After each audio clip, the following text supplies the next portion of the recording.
Hey, salut à tous bande de codeurs, j'espère que vous allez bien et que vous êtes en forme pour cette nouvelle vidéo. Aujourd'hui, je vous propose qu'on parte à la découverte de Google Apps Script. Dans un premier temps, je vais vous expliquer très brièvement ce qu'est Google Apps Script, son écosystème et comment ça fonctionne. Puis, dans une deuxième partie, on rentrera dans le vif du sujet en codant quelques applications. Allez, on perd pas de temps, on est parti. Alors, Google Apps Script, qu'est-ce que c'est ? Il s'agit en fait d'une plateforme de développement qui est intégrée à l'univers Google et ses différents produits comme Google Docs, Google Spreadsheet, Google Présentation, Gmail, Calendar, Drive, etc. etc. Vous n'avez rien besoin d'installer, tout se passe dans l'éditeur de code qui est en ligne. Là, vous allez pouvoir programmer en JavaScript en utilisant des librairies mises à disposition par Google pour chacun des services avec lesquels vous allez vouloir interagir. Mais alors, qu'est-ce qu'on peut faire avec ? Eh bien, vous allez pouvoir étendre les fonctionnalités de base des différentes applications que j'ai citées juste avant. Admettons que vous ayez un tableur, donc un document Google Spreadsheet, qui vous aide à gérer votre portefeuille de crypto-monnaies. Vous avez besoin dans ce classeur qu'une feuille de travail vous affiche les 20 meilleurs cryptos du moment et instantanément. Eh bien, plutôt que d'aller sur un site spécialisé en crypto, de copier les datas, de les coller, de les formater dans votre document, vous allez utiliser Google Apps Script pour dynamiquement, grâce au code, aller récupérer ces informations via une API par exemple et les afficher sur cette feuille. On va pouvoir faire en sorte d'exécuter ce code à l'ouverture de notre spreadsheet ou alors il pourra s'exécuter à la suite d'une action qu'on aura déterminée. Vous allez par exemple pouvoir étendre le menu de base de Google Spreadsheet en ajoutant un menu custom et lorsque vous allez cliquer sur ce nouvel élément, ça exécutera le code que vous aurez écrit. Pour les plus anciens qui auraient connu le VBA avec Excel, c'est un peu pareil, sauf que la puissance ici, c'est que vous allez pouvoir interagir avec n'importe quel service de Google directement. Vous n'allez pas être cloisonné dans l'application qui contient votre code. Allez, je vous donne un tout dernier exemple avec volontairement un workflow un peu énervé. Admettons que vous soyez le président d'un club d'astronomie et vous devez régulièrement tenir informé vos membres des prochaines sorties en fonction de la météo qu'il va faire. Et vous allez pouvoir récupérer dans votre tableur des données météo via une API. Vous allez pouvoir effectuer un traitement directement sur ces données dans votre spreadsheet. Ensuite, vous pourrez créer dynamiquement un Google Présentation qui est l'équivalent d'un PowerPoint qui va inclure ces données, créer des slides, ajouter des images, ne faire afficher que les dates où la météo sera favorable. Et enfin, vous allez pouvoir envoyer un mail avec la librairie Gmail à tous vos membres en joignant cette présentation. Et tout ça, si vous êtes quelqu'un de fainéant, donc un codeur intelligent, vous allez le programmer une seule fois, et après vous demanderez à Google d'exécuter ce script toutes les 2 semaines par exemple. Car oui, et c'est un des points forts, c'est qu'il est possible, à l'image des tâches cron, de programmer le déclenchement des scripts que vous aurez écrits à des moments précis ou à des fréquences bien particulières. On va créer notre première application Google Apps Script qui va nous afficher un merveilleux Hello World. Donc c'est le script de débutant, tout le monde commence par ça pour comprendre un peu comment fonctionne un environnement et on va pas y couper. Donc pour ce faire, vous allez devoir avoir un compte Google, j'imagine que c'est déjà le cas, et vous allez vous rendre sur votre Drive. Là, ce qu'on va faire, c'est qu'on va faire un clic droit et vous voyez les différents fichiers que vous pouvez créer. Vous voyez que si vous allez dans plus, vous avez un fichier qui s'appelle Google Apps Script. Nous, on ne va pas commencer par ça, mais c'est juste pour vous dire que ça existe. Vous aurez la possibilité de créer un fichier, donc AppScript, qui va être, on va dire, un petit peu générique. Vous allez quand même pouvoir faire énormément de choses avec. Mais nous, pour que ce soit un tout petit peu plus simple, on va partir d'une Google Sheets, à l'intérieur de laquelle, vous allez voir, on va créer un Google Apps Script qui va directement être lié à cette Google Sheet. Malgré tout, on va quand même pouvoir être en mesure d'interagir avec d'autres services de Google. Donc une fois que vous avez votre Google Sheets qui est ouvert, vous allez aller dans Extensions et vous allez cliquer sur le menu App Scripts. Là, vous allez avoir l'éditeur en ligne qui va s'ouvrir, comme vous l'avez vu dans l'introduction, avec la partie centrale que vous connaissez, où vous allez écrire votre code, et une partie à gauche avec notamment les différents fichiers que vous allez pouvoir créer. Alors vous n'allez pas pouvoir créer une vraie arborescence, mais vous allez pouvoir créer plusieurs fichiers pour structurer votre code comme vous voulez. Si par exemple vous avez des constantes à déclarer, c'est peut-être bien de les isoler entre guillemets dans un autre fichier. Elles seront malgré tout accessibles dans le fichier principal qu'on voit ici qui s'appelle code.js. Et bien on est parti, on va créer notre première fonction qui va nous retourner un log Hello World. Donc on nomme notre fonction Hello World comme ça. Et ici, premier objet de Google Apps Script, l'objet logger. Vous voyez qu'il y a une autocomplétion. Vous voyez voilà, les différentes méthodes qu'on peut appliquer à l'objet. Et nous, la méthode qui va nous intéresser, c'est bien évidemment log, à laquelle on va passer un paramètre qui est une chaîne de caractères dans laquelle on écrit Hello World. Maintenant, ce que vous allez voir, vous allez bien regarder ici, et au moment où je vais sauvegarder, voilà, on voit que ici on a une liste déroulante qui liste l'ensemble des fonctions du fichier, et on va pouvoir en sélectionner une en particulier. Bon là il n'y en a qu'une seule, et on va pouvoir l'exécuter. Alors moi j'ai une connexion un petit peu en carton, et la première fois qu'on exécute le script, en plus ça met toujours un petit peu de temps, enfin en tout cas chez moi, je ne sais pas chez vous, vous pourrez me dire dans les commentaires de la vidéo. Mais voilà, ici on voit qu'on a réussi et on a bien notre log Hello World qui s'affiche. Au passage, si vous allez sur Google et que vous tapez documentation Google Script, vous allez voir que la documentation est plutôt bien foutue, enfin je trouve. Si ici on tape logger, voilà logger log par exemple, voilà, ici on voit la classe logger avec toutes ces méthodes et à chaque fois il y a des petits bouts de code qui vous permettent de voir exactement comment utiliser l'objet, ces méthodes. Et enfin moi je trouve que c'est vraiment très bien foutu. Donc voilà, n'oubliez jamais la doc, hein. Il faut read this fucking manual. Donc voilà, et on va aller un peu plus de l'avant.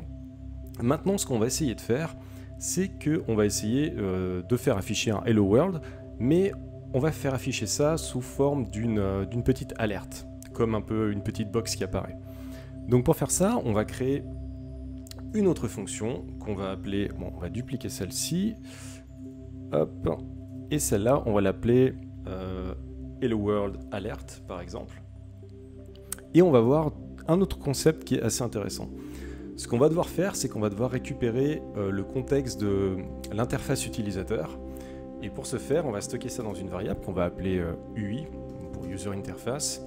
Et ici, on va utiliser l'objet Spreadsheet App, qui est un petit peu l'objet global de cette Google Sheet, à laquelle on va appliquer la méthode getUI. Donc en gros, retourne-moi l'objet de l'interface utilisateur. On stocke ça dans la variable.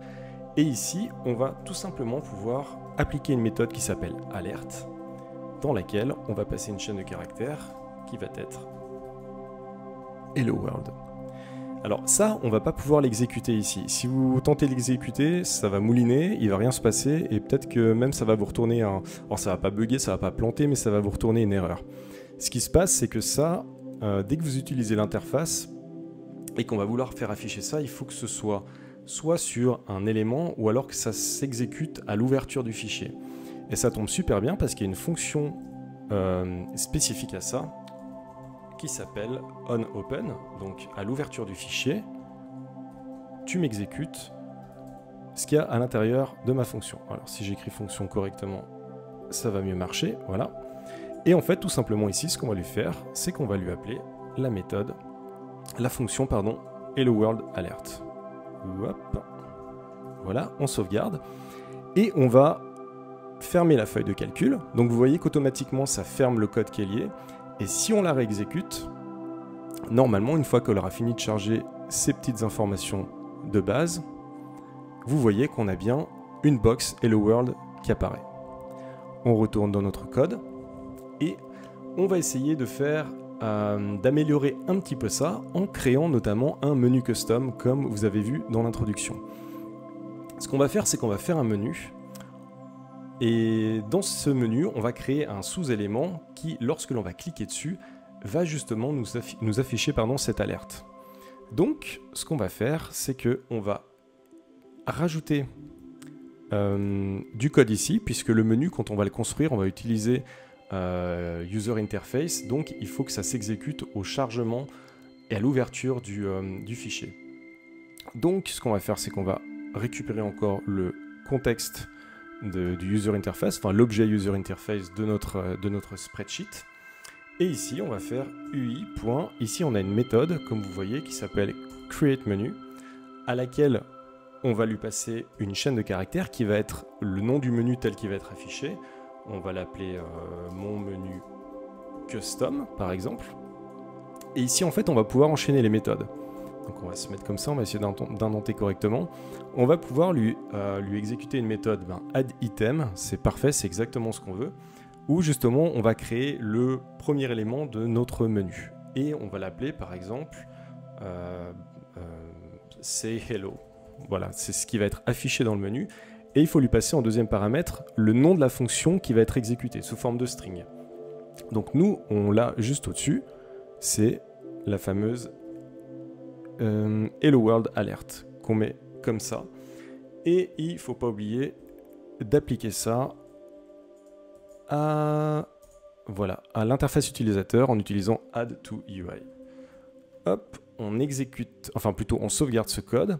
Et si on ferme et qu'on rouvre à nouveau notre spreadsheet, il devrait y avoir deux choses qui vont arriver normalement les unes après les autres. La première chose qu'on voit à l'instant, c'est le fameux Hello World. Et avant que je clique sur OK, regardez bien, normalement ici, il devrait y avoir un autre menu qui va se construire juste après. Et effectivement, on voit bien mon menu custom qui apparaît. Et si on va dedans, on voit le sous-élément qu'on a créé qui s'appelle Say Hello. Et si on clique dessus et qu'on a bien fait le boulot, on a effectivement notre dialog box qui apparaît comme ça avec Hello World.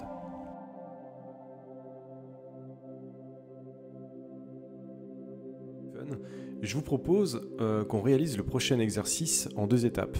Ce qu'on va faire, c'est qu'on va récupérer des données sur le web via une API et on va tenter de les afficher dans notre Google Spreadsheet. Donc on va vraiment faire les choses en deux étapes. Et pour ça, en fait, j'ai trouvé une API vraiment what the fuck. Si je retrouve l'auteur, je le mettrai en commentaire dans la description de la vidéo. Mais en fait, c'est une API qui est dédiée, qui s'appelle CatFact et qui donne des faits marrants un petit peu sur les chats. Et elle s'utilise de cette manière, donc je vous montre juste la page d'accueil. Donc en fait, on l'appelle comme ça, vous n'avez pas besoin de vous créer de compte ni rien. Ça renvoie automatiquement un JSON avec un nombre de faits rigolos que vous précisez dans l'URL. Donc typiquement ici, voilà, je dis que je veux de manière totalement random pour les chats, 2 faits amusants sur les chats. Alors évidemment, c'est en anglais, mais bon, on s'en fout, c'est pour l'exemple, et ça peut être pas mal. Donc on va commencer par la première partie. On va tout simplement appeler cette API via Google Apps Script pour tenter de récupérer ça directement ici dans notre code. Alors, ce qu'on va faire, c'est qu'on va créer une fonction qu'on va appeler getFactCats. Alors je fais pas ça en anglais pour me la péter, c'est juste l'habitude de travailler parfois avec des gens qui ne sont pas francophones et qui ont besoin de comprendre facilement le code. Alors bien évidemment, si vous travaillez avec des personnes et même si vous travaillez juste pour vous-même, je vous conseille de faire ce que je ne fais pas là.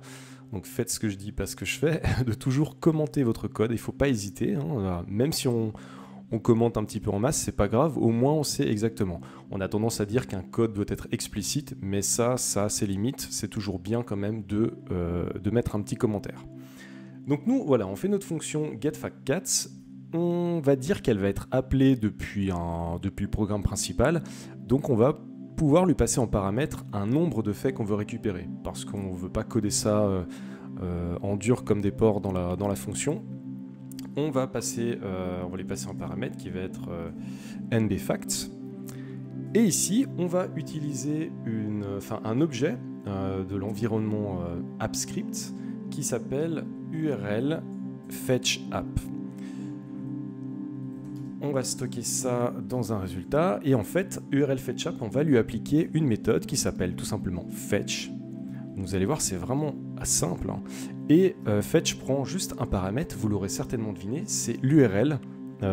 C'est l'URL justement qu'on souhaite atteindre. Et l'URL qu'on souhaite atteindre, on l'a juste là. Donc on va la copier et on va la coller. Alors ici, on ne va pas oublier de remplacer le paramètre qui en dur était 2, et là, on le remplace par nbFacts. Et normalement, si on ne s'est pas trompé, et c'est là que le logger va nous être assez utile, on va tout simplement loguer res là-dedans pour voir ce qui nous a retourné. Alors là, on ne va pas pouvoir exécuter la fonction telle qu'elle. Alors, on va l'exécuter, vous allez voir que ça ne va pas marcher. Si j'exécute ça, ah oui, très important.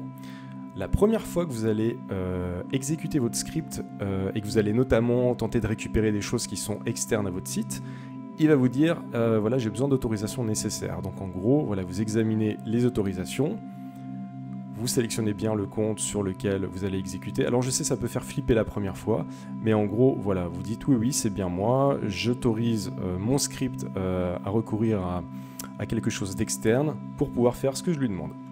Et là, en fait, vous voyez que... Alors, je vous avais dit que ça n'allait pas marcher. Ça marche, seulement ça ne retourne pas ce qu'on attendait.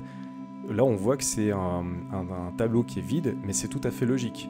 Parce que là, on appelle la fonction getFactCats, mais elle est censée prendre un paramètre qui dit le nombre de faits à retourner. Et là, on ne peut pas le préciser. Donc, on va juste faire une petite fonction temporaire qu'on va appeler function main_cats. Allez, pour l'instant, on va la laisser comme ça. Et à l'intérieur de laquelle, là, on va appeler getFactCats. Et on va lui dire, tu me retournes 4 faits rigolos sur les chats. Et c'est cette fonction-là, main_cats, alors il faut que j'enregistre. Hop, voilà, c'est main_cats qu'on va venir exécuter ici. Et si je l'exécute, normalement, et voilà. Là, on voit bien que ça nous a retourné un objet, enfin plus exactement un tableau, qui contient 4 faits marrants sur les chats.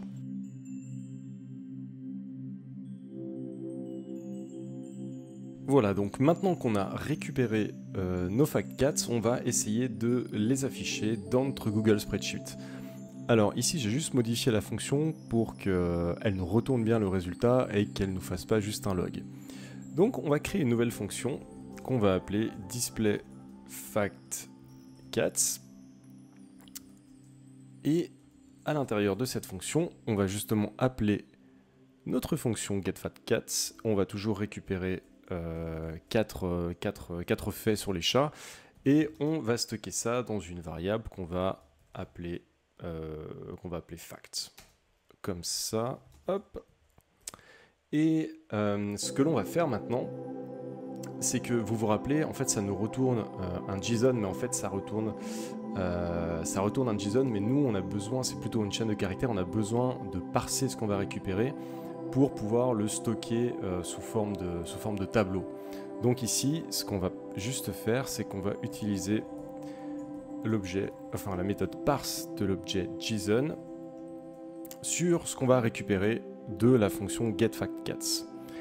On va loguer ça, donc avec logger qu'on a vu juste auparavant. On va loguer les facts et on va voir ce qu'il nous affiche. Donc display FactCats, on exécute. Et ici, voilà, on voit qu'on récupère bien, un tableau. Et on va pouvoir continuer et aller de l'avant.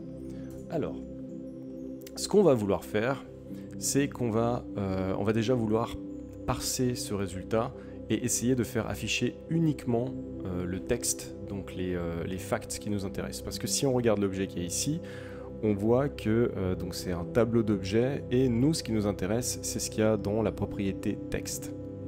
Donc, on va y aller. On va faire une boucle for. Alors, for var i égale 0, i inférieur à facts.length. On incrémente. Hop. Et là-dedans, ce qu'on va faire, c'est qu'on va déjà essayer de loguer pour voir si on arrive bien à récupérer ce qui nous intéresse. Donc, facts de i. Et ici, on affiche l'attribut texte. On sauvegarde, on exécute, on va voir si ça fonctionne. Et là, effectivement, j'ai bien juste les 4 textes des faits. Alors c'est très rigolo, hein. Je pense que l'auteur s'est bien amusé puisque... Alors c'est peut-être un code que je ne comprends pas, et c'est très amusant d'avoir fait afficher porn ici. On va quand même réexécuter pour voir si on a bien des textes random à chaque fois. Ça a l'air d'être le cas. Là on peut imaginer un chat qui fait un miaou un peu bizarre.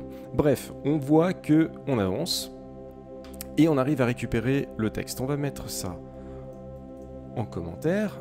On le garde ici sous le coude au cas où. Et ce qu'on va vouloir faire maintenant, c'est, une fois qu'on a récupéré ce texte, on va vouloir l'écrire dans notre Google Sheet. Et pour ça, on va devoir utiliser certaines fonctionnalités.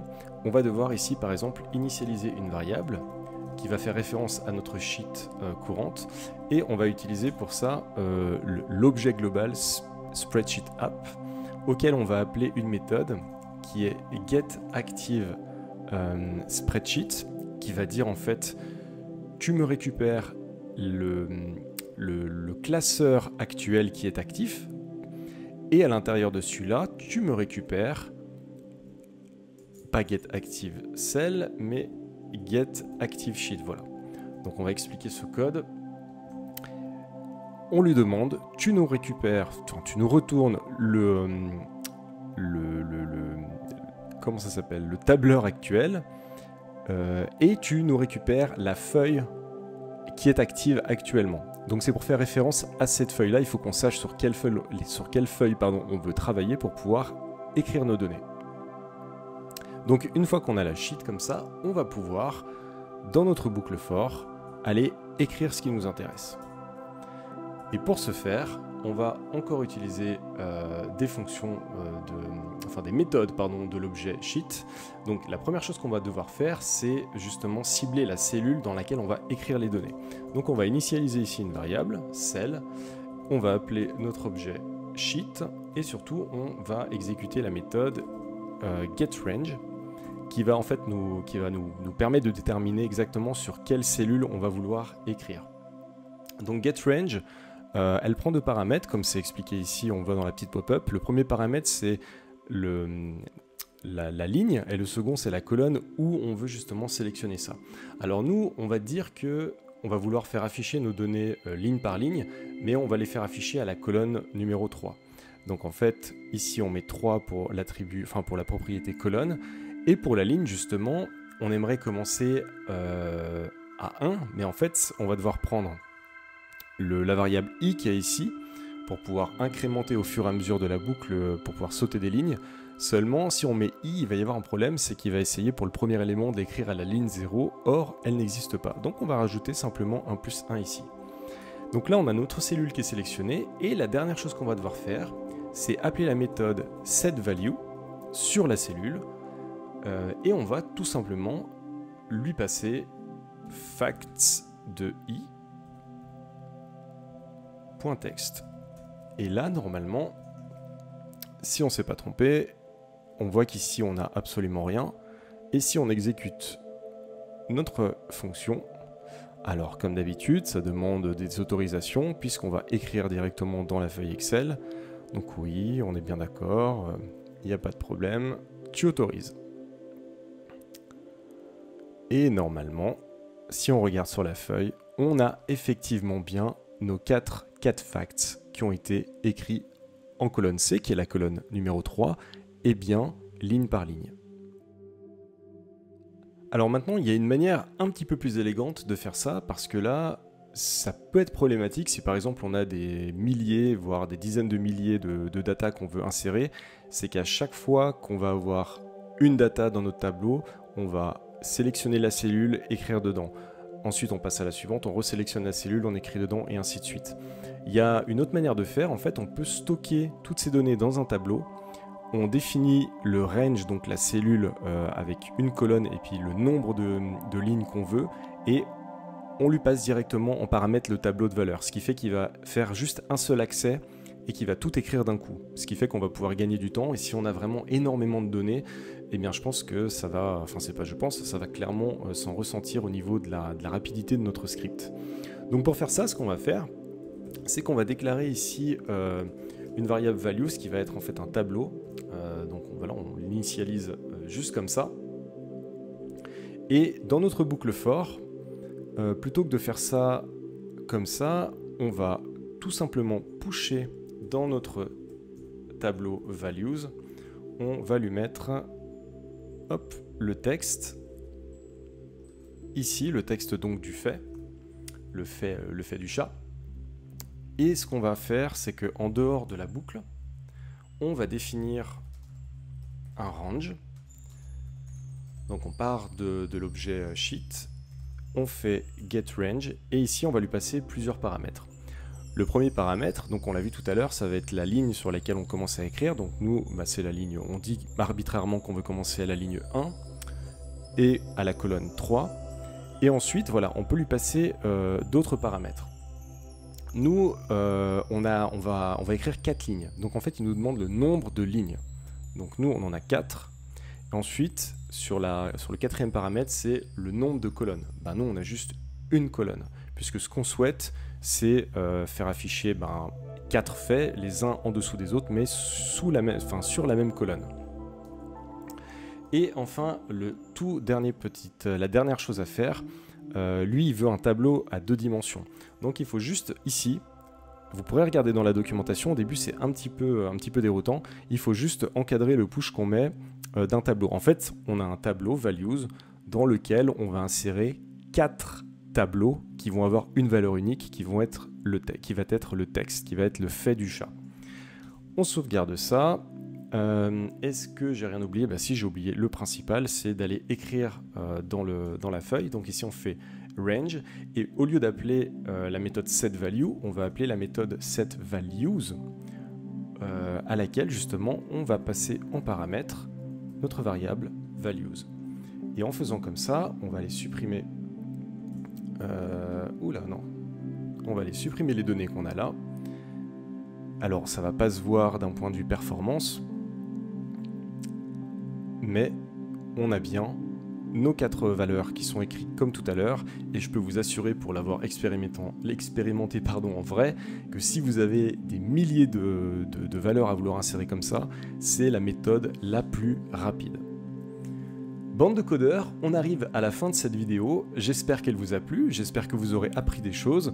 Si vous aviez déjà utilisé Google Apps Script, mettez-le en commentaire, racontez-moi ce que vous y avez fait. Si vous projetez de le faire, racontez-moi aussi ce que vous projetez de faire.